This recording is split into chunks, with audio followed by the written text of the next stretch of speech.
Hi, friends. Warm welcome to the webinar of the Thailand LED Expo by Max Exhibits. I'm very happy to be part of this conference and knowledge sharing process. Right. I'm Vijay Kumar Gupta, Managing Director, Quality Photonics Private Limited and Lead Chip Indus Private Limited. We are the oldest and the pioneer manufacturers of packaged LEDs in India, right? Today's, I think, a very interesting topic. We are going to talk about how UVC LEDs can be used by scores of lighting manufacturers to make UVC compared the germicidal appliances, which are going to be extremely popular and also very, very handy, right? See, earlier days, I think UVC tube was being used for many years because that was the only wavelength source of light available.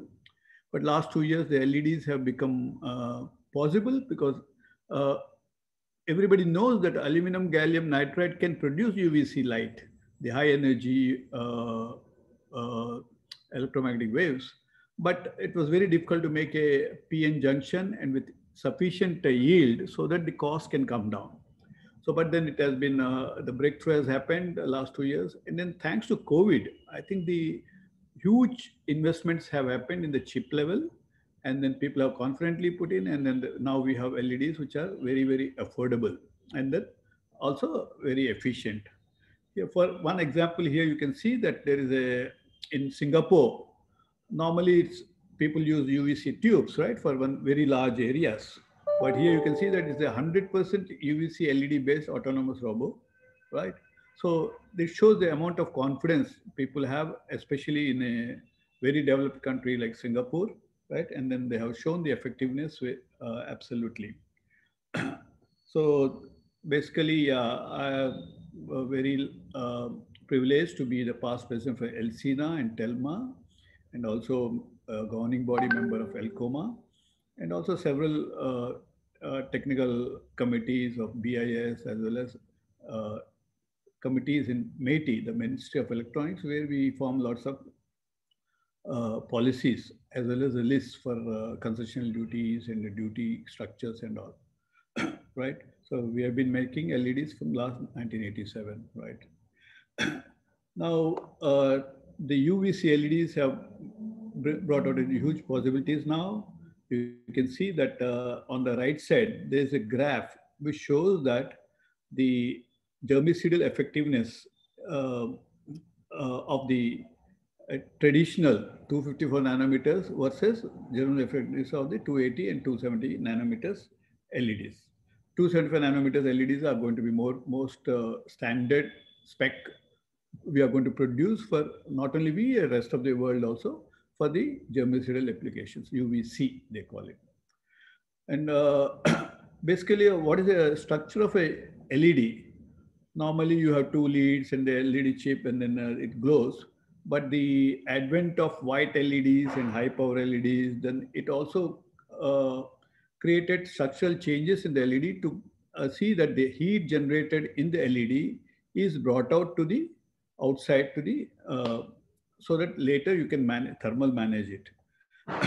You know, the normal light is around 12 lumens per watt output. That means only 3% of electrical power is converted into light. But when it comes to LEDs, almost 36 to 40% of the energy is converted into light. That still means that 60% is heat. And this heat is, if it is absorbed by the LED, the intensity of the LED will come down temporarily, and also the life of the LED will get affected. So our best chance is to see that the heat is drained out continuously, and as a part of the package, the first step what we do is create a copper lug for you so that the heat comes out. From here, you can add it, connect it to the big tracks of your PCB. Mind you, it has to be as big track as possible, not the thin lines, so that the copper mass comes into play. And also you use a metal core PCB, which is where is a very thin dielectric layer, and then aluminum is the backing. So whole of the heat goes to the aluminum, and from there it's easy to distribute it to the metal container or to the heat sink. This thing. So that about the structure of the LED. So every LED or package, what you see in modern times, they carry huge current of 100, 200, 300 milliamps, and then very high power. So this helps it keep very cool. Now, what is ultraviolet? So we all know Vibgyor colors.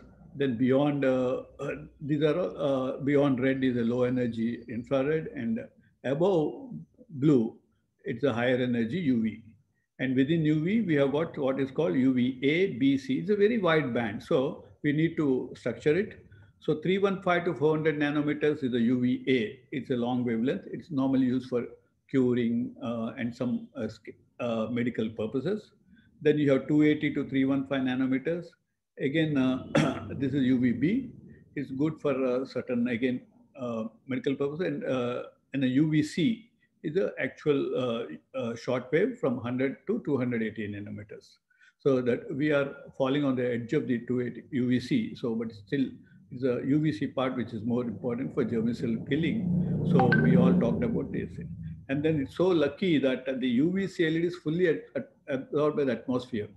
So we people don't get the exposure to UVC from the sun, and then we are protected from the uh, any ill effects of that. In fact, today when you start using your UVC appliances or lights, you make 100% sure that the moment some person comes near to it, it is off, or there's a timer or something like that, so that people are well educated not to get exposed to UVC light. And then UVB is 90% absorbed by the sun, but then in the about 10 o'clock or something, you start getting this UVB percolated through your atmosphere. And then today, in the COVID times, it's very important that we have D vitamin in our bodies. We normally, all of Indians, we have a shortage of D vitamin, especially dark color ones have a much lower absorption. So it's very important that you get exposed to the sun with no need to use D vitamin tablets, which are again widely available now. So UVB is the one which allows you to produce a D vitamin under the skin. And UV, of course, passes through atmosphere and it is available, like, but then it is not harmful, and that's the way probably either human beings have evolved or right. So then we have what are the sources of UVC? Of course, on the right side, you'll see this mercury low pressure lamp. These are the ones which you see in the your AquaGuard water treatment and the water purification, and that's being also used very widely now, thanks to the COVID applications. And on the left side, you see the aluminum gallium nitride. So you know all our visible LEDs, which you are using white LED, they are indium gallium nitride, whereas this is aluminum gallium nitride. And with the right combination of aluminum, we can tune aluminum nitride and gallium nitride. We can get any wavelength which we want. So LEDs have made it possible that we can get any wavelength.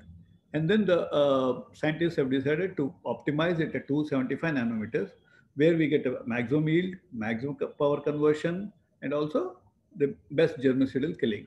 So it's a great combination which has happened there. And whereas in mercury low vapor, you get only 254 nanometers wavelength, nothing more. And also lots of power is wasted in other wavelengths, right? So then mercury is a danger. We are now disposing of CFLs and tube lights into ground. And for future generations, we are creating toxic planet for all our children, grandchildren. So LEDs have now given you a chance not to use tube lights and CFLs, which you can already see that people have stopped using them. And because the LEDs have become very, very popular. So there is no environmental pollution because of them. Then other biggest factor is the mercury lamp. It takes almost 10 minutes to get to its full capacity. Though whatever is written in the output, like output is 4 watt, to reach that probably takes a long time. So they have many of the instantaneous applications like Corona Box, where you put on the your Zomato box or Grofer box into that for 10 minutes, right, or 5 minutes. So within that time, the LEDs become instantly on, they do their work, and then instantly they get off. Whereas probably in the pressure lamp, your calculations may not really work out on a steady state way. So the instant on of the LEDs is again a great plus point, apart from being the right wavelength to for with 20%, 30% higher germicidal killing effectiveness, right?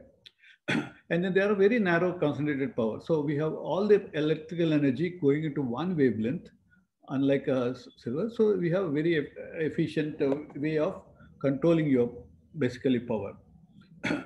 So also they have very low degradation compared to mercury lamp. So all the plus points are definitely given. And then now we talked about germicidal effectiveness. Does every UVC or any wavelength kill the germs? No. It's only concentrated on this particular line. You can see the dotted line on the left side. That's the one which beyond 310, you cannot kill anything. Even at 390 to 300 also, it's only 10-20% only killing effectiveness. Where the peak happens at 265 to 270 nanometers. And on the next side, you can see that the this is a wavelength for the 254 mercury, and this is a wavelength for this. So you very clearly see around 25-30% advantage of LEDs. So you need less power of LEDs to get the same killing power, right? So then how does this whole thing happen, right? How does the UV actually active on the this thing? So one is you have the UVA and other wavelengths, which also are germicidal, and they uh, uh, damage the cell membrane first, and then make it inactive. Whereas UVC, it penetrates into the virus or the bacteria and breaks the DNA. It damages the DNA, and which that means it can no longer replicate. So what we are saying, we are inactivating the this thing. So we are not killing the virus, but we are inactivating the virus, and that's absolutely perfect for the all purposes, basically, right?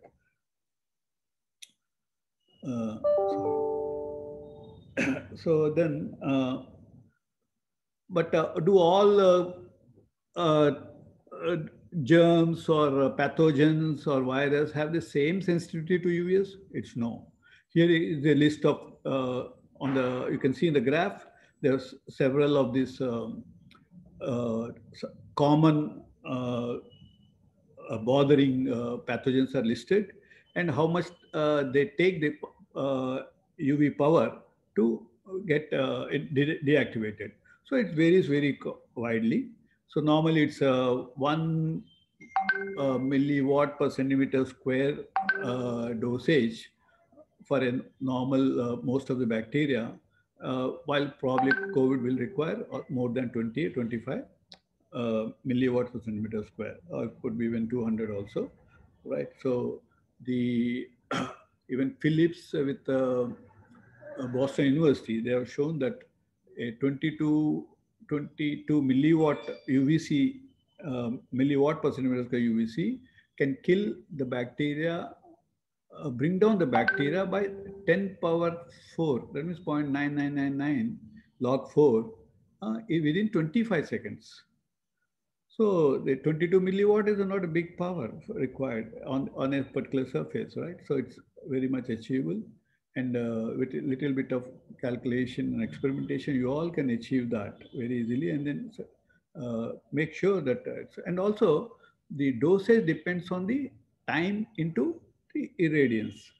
So suppose you are getting only 1.1 milliwatt per centimeter square on your surface, and your target is to get 1 milliwatt per centimeter square as a dosage, all you have to do is to keep it on for 10 seconds. So 0.1 into 10 is 1 milliwatt, right? So within 10 seconds, the accumulated dosage on the virus or bacteria will be that. So you have a time factor on your side.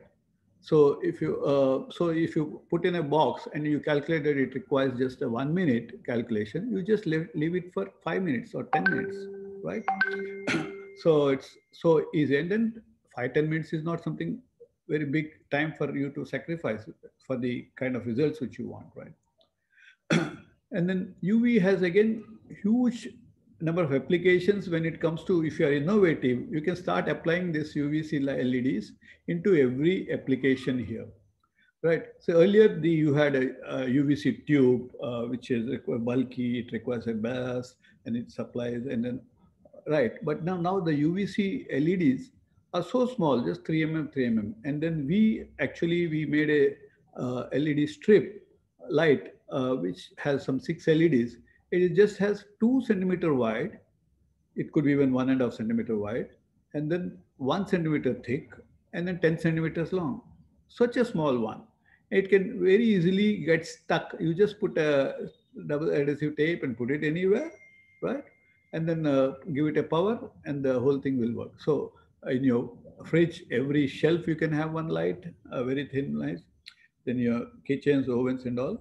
But you can also see that UVA with a titanium dioxide also many times used inside the washing machines, and then you have dust connectors where you need continuous uh, light without harming the people, and then you go for 405 nanometer. Again, it's a UVA, again a very nice wavelength. We can suggest that all of you can make your regular LED lights with augmented with UVA LEDs from us, and which can be put on all the time, like in the kitchen or in the bathrooms or in the common areas, toilets, right? So, or you can put them on at night and then leave it off, get it off in the morning. Again, it's a great way of doing so. So, such huge applications of LEDs are available there. The LEDs really make it, and then they are so diminutive, and then uh, so small that they can fit in everywhere in existing without huge changes in your appliance. That's a very big plus point. You can very easily incorporate a LED into any of your existing appliances, be it Corona box. You have a vanity bag or you have anything, right? All you have to do is to put a LED strip on the top of it, just 10 centimeters by 2 centimeters. That's nothing, and hardly any thickness, right? So these are various applications. We are using UVA light, again, mostly from tubes for a long time on for adhesive or lacquer hardening, because you need instantaneous hardening when suppose you're in a printing press or something. Then, of course, you see the third one is the biggest one, that sterilization. Of course, light therapy, again, medicinal, you can treat many skin diseases as well as vitiligo, then and tanning and many other things on that. Uh, and then your quality control microscopy, again, putting UVC light brings out huge changes in the visibility, brings out the characteristics inside the material, and helps you to do it without any chemical analysis and all, right? So basically, and then of course, UV LED can be converted into any white light or any other color using phosphorus. And this is a UVA application where we use it for printing and curing purposes mostly. So you can see that printing is the biggest industry which uses for this thing, and also for adhesives, UVA, simple and quick, right? And then this is what you will be most interested in. These are the ones probably you would have seen Philips UV box, and then any uh, oven like a box or micro oven like box can be easily converted into UV, all just by placing the UV LED inside, right? So it's a extremely convenient, and these are the most popular ways or most obvious ways of converting things, right? And we have seen lots of room disinfectants using vertical LED tubes. Of course, they have a little bit power, but then so easy to convert all of them into UVC light. I know uh, many applications where they have done for the whole rooms and the schools with our LEDs very successfully. And then they also demonstrated in a very normal way how the germicidal load of the whole room comes down. Uh, I can't reveal this thing, but by just with a thermal camera, probably you can see the viral load on the room also. And then, of course, we have seen how the mercury and non-mercury applications are there. And then UVGI, UV uh, germicidal this thing irradiation is used in for a long time, even in your air conditioning systems. See, all operation theaters, they are very fussy about the germs, right? But then they can't have a UVC light on the time. In those days, electronics also not great, right? So that it could shut off. And also all the time the room is busy, so you can't have. So what they do is in your air conditioning systems, in the inlet, you put this UVC tubes. So all the air which goes into the this thing passes over these lamps, gets sterilized, and then comes out. And then also it's not directly pumped onto the people, but on the ceiling. So that helps this thing. So then they found that they can very easily reduce the uh, fungal and bacterial load by this thing.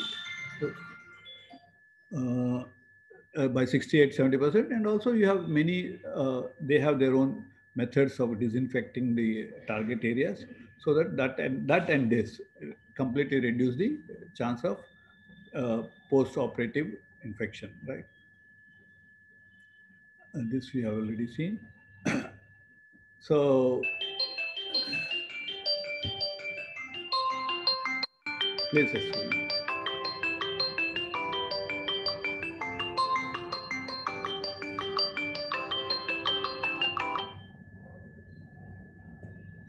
The see again, coming back to how do you calculate the germicidal effectiveness. So one is a total power intensity, falling on a unit area, the wavelength. Of course, we have seen that which wavelengths are good for the germicidal listing, and then exposure duration. Again, this one which has made our life easy while designing the whole UVC effectiveness. So the if you come down, this the how are you measuring the reduction of the germicide sites is by if you are able to bring down the colony to 10,000 bacteria, it's called 90%. If you bring it down to from 1 million to 10,000, it's 90% and 99%. So this last one is log 5, say 99.999%. So you can't get zero. So that's why they have these figures. And then they measure the effectiveness of this. So you have log 10, log 20, log 100, log 1, log 2, log 3, log 4 to measure the effectiveness. And you can see here, we talked about the time and other things, right? You can see in the fourth column, the distance of the light from the object. So you have 1 centimeter, 2 centimeters, right? And also they have the radiant time, again 5 seconds, then 10 seconds, 40 seconds. And you can see that the percentage for 5 seconds is 68%, and for 10 it is 81%, and so for 40 seconds it is 99%, right? So the intensity, the area and other things also, you can very easily see that there is a function of this, right?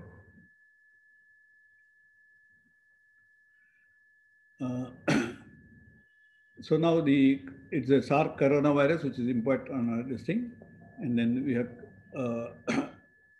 corrected by deactivation of the pathogens going back probably. So this is a very well-known disinfection method, and there is no reason or why it was, so in the first place, why it cannot be used on SARS-CoV.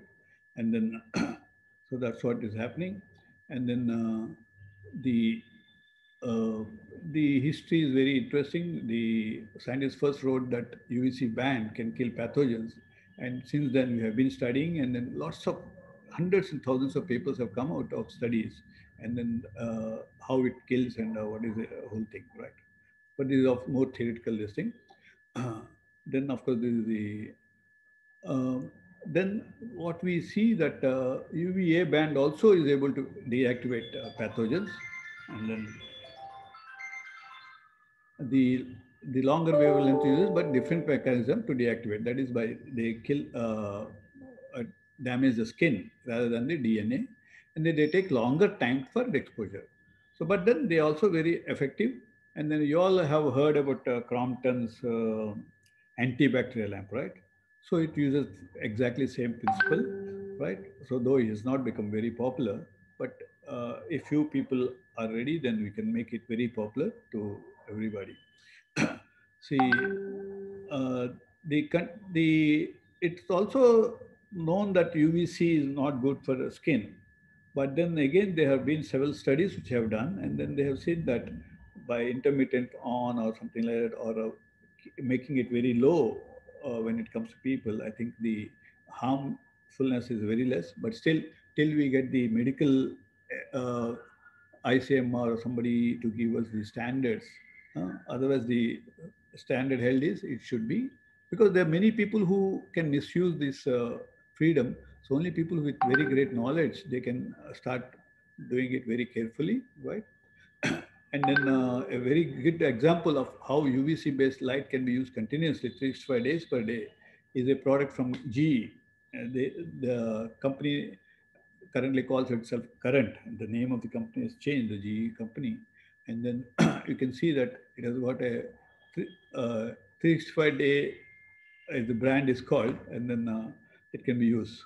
So very, very interesting. So for innovative people among you can definitely look at these things, provided you are able to persuade your customers about it, or maybe you can talk to hospitals and many other places, or even DRDO and CCMA, so that they, once they certify that it is good enough, then probably you are into business, right?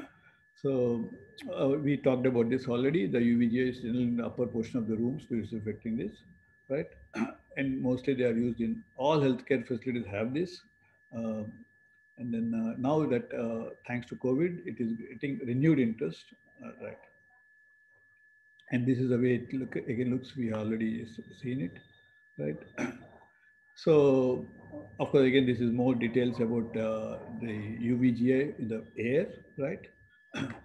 And then, in the food, again, you have lots of. See, we complain a lot about the when you eat some food, you are getting stomach infections.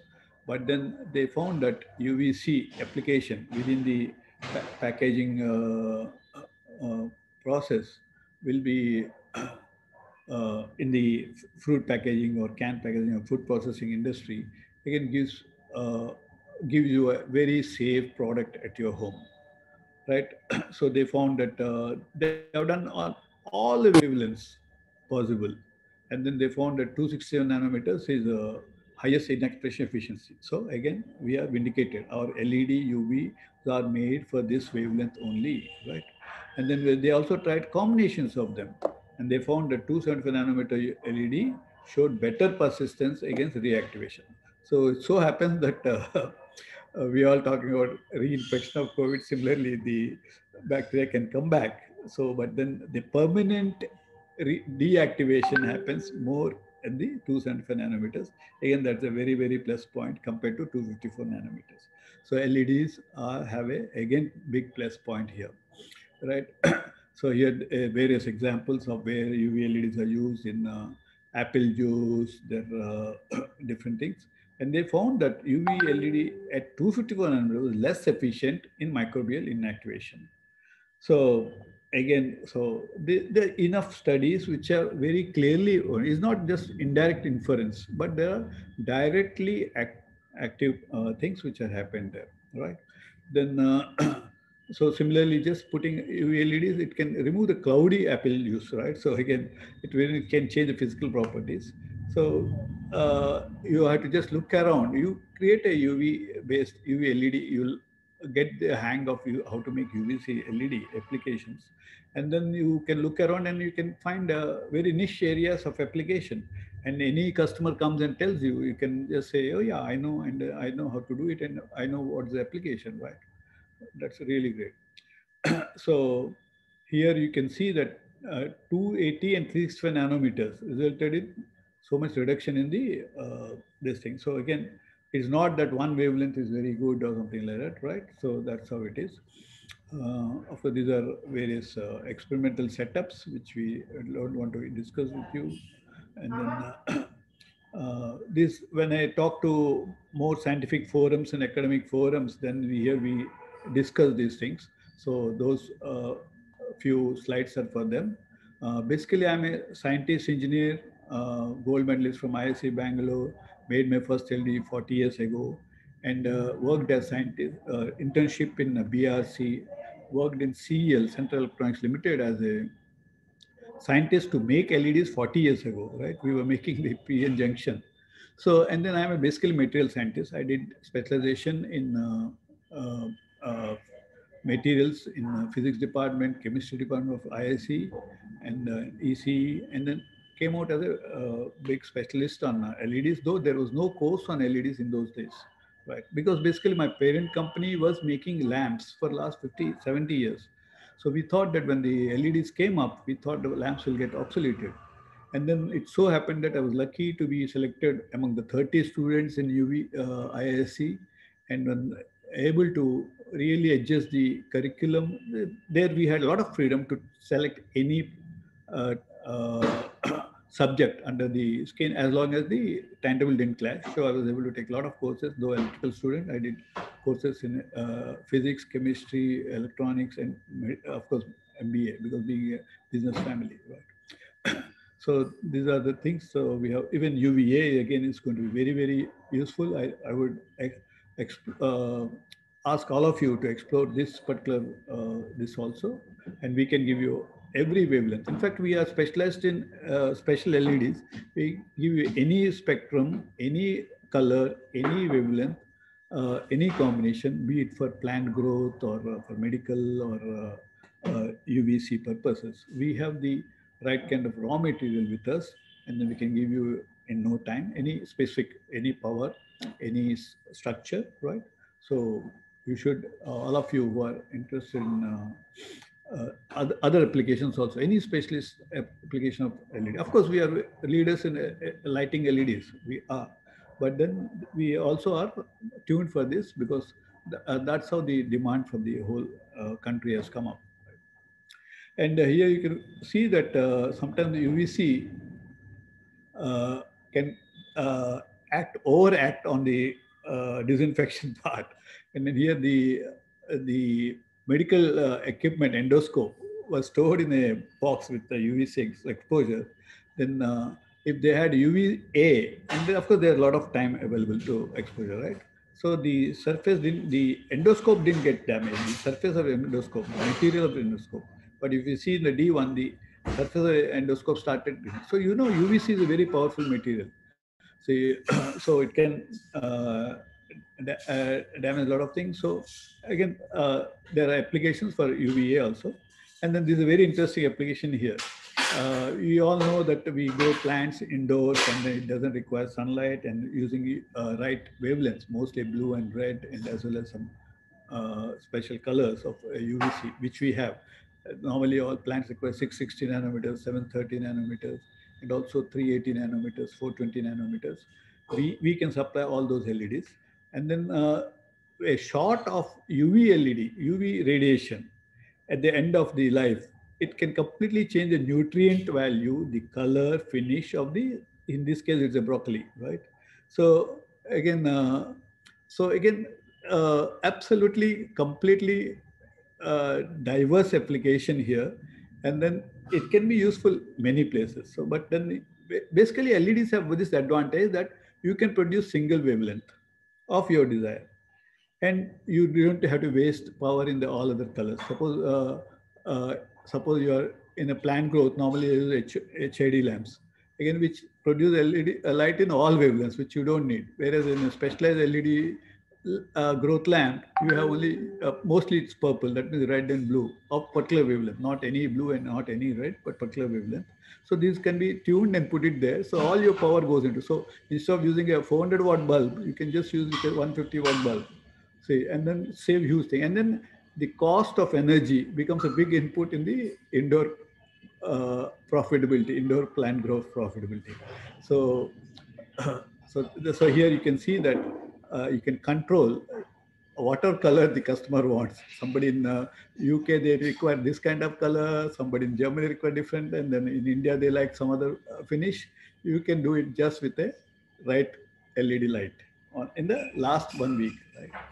So this is a very sophisticated zero dust air conditioned clean rooms which we have, which produce the LEDs automatically. Almost they produce 50,000 LEDs per hour in one machine. So you can see the kind of this thing, right? So very specialist, and then all LEDs are untouched.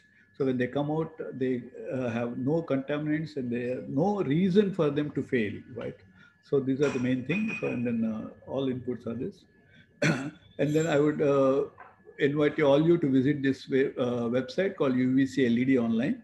There we have tried to, of course, we have many websites, so qualityphotonics.com, qualityindia.com, and in India Mart we have very detailed products and prices there, indiamart.com/qualityphotonics. But then for UVC LED, we have made a special one. Then here, all of you can get very detailed one. And then we have got blocks written in uvcledonline.com, which will tell you what kind of reflectors to be used, how the dosage is calculated, what are the wavelengths to be used, and other things. So it will come a very, very handy for a startup. It gives you a lot of confidence that, okay, this only this much is to be learned in making a UVC appliance with the UVC LED, right? So it can be this thing. And then this is a picture of the UVC LED strip. See, it's so simple, right? So small, so simple.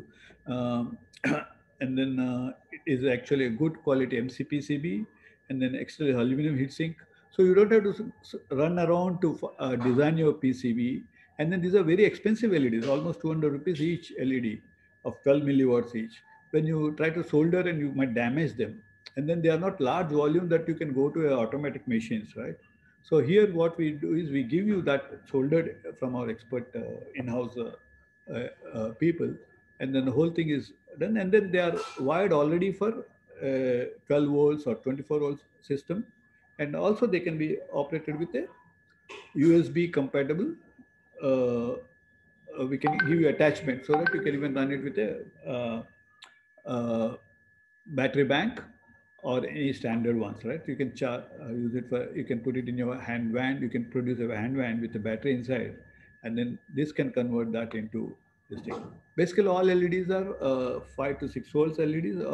Normal white LEDs are 3 volts, right? But these are 5 to 6 volts. Our LEDs are efficient, so they are below 6 volts. And then, and then when you use one LED, you are generating 750 millijoules per minute in 1 minute. And when we, and then this very uh, flexible LED light. I can put one UVC LED, or can put two LEDs, or 4 or 6, and then the capacity of the output again goes up, the UVC radiation, and then whatever LED space which we don't use. In this case, you can see it's only single LED. You can see the one which is going less light, right? So that is a UV is invisible. So you see that it's a golden color. All others are dummy LEDs. Again, they are not dummy in the real sense. They are all UVA LEDs. So they also do their work in a small way. They will not go waste, but at the same time, they help you to make it's a constant voltage, so that whether you tomorrow you upgrade to 2 LEDs or 4 LEDs or 6 LEDs, still the same power supply, same system, same structure, same dimensions, everything will be same. So easy for you to really start up, do your experiment, get your optimal this thing, right? And then start functioning. So uh, with lots of ideas and designing which has gone into this, and then this will definitely help you to start using UVC LED into your product from the day one or from the hour one, right? We make it possible. Right? So thank you so much.